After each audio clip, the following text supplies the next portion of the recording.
The foot-hand crawl is a locomotive movement that implies support from the hands and feet with the center of gravity elevated above the ground.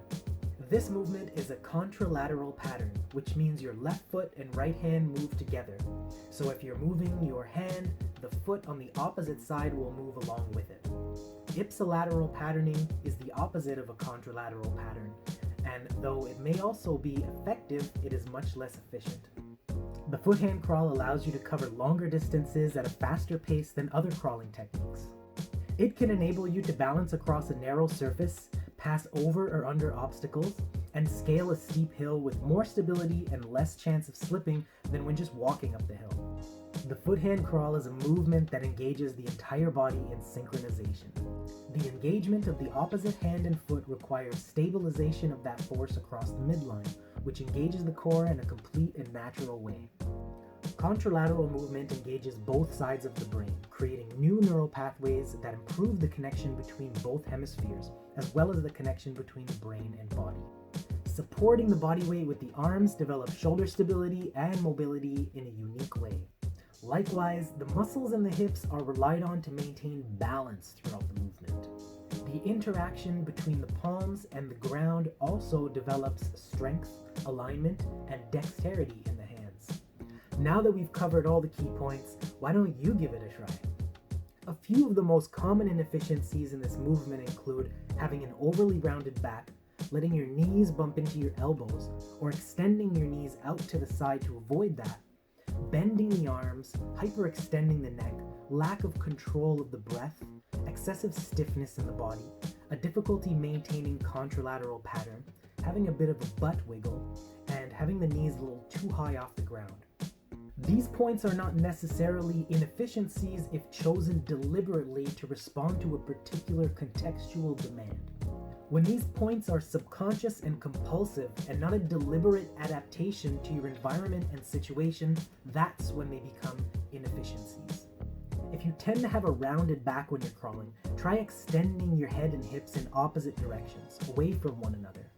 If your knees keep bumping into your elbows or you're moving them out to the sides to avoid that, try taking smaller steps with your feet or reaching a little farther with your hands.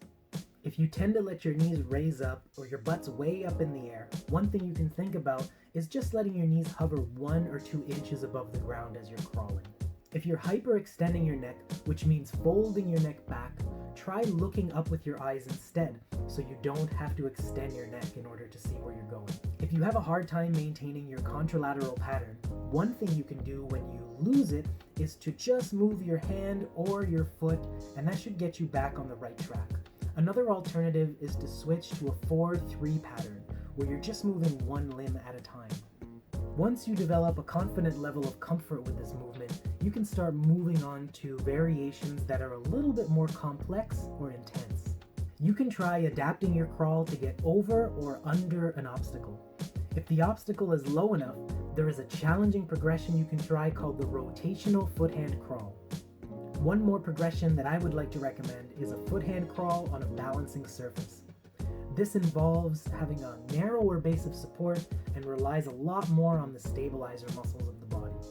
There are also a few regressions that I would like to share. If you're having trouble with the basic foot-hand crawl, these will help to build the prerequisites for the movement. First, we can do the contralateral single foot, single hand drill. This is a great way to develop contralateral balance. It's also a practical movement for reaching something out in front of you. If you feel pain or discomfort in your wrists while you crawl, you might not want to just keep pushing through it. You can elevate your palm or use the foot elbow crawl instead. When we're doing a contralateral foot-hand crawl, we're doing a 4-2 pattern, which means there's either 2 limbs on the ground or 4 limbs on the ground at any given time. If you have a hard time with contralateral pattern, or if you don't have the strength to really hold yourself up on 2 limbs, you can try a 4-3 pattern, which is also practical for if you're on a balancing surface or a slippery surface or something that's a little uncertain. Especially when it comes to crawling, there is a lot of detail that we get into. We're just skimming the surface here, but hopefully I've given you a little something to think about and a little something to work with.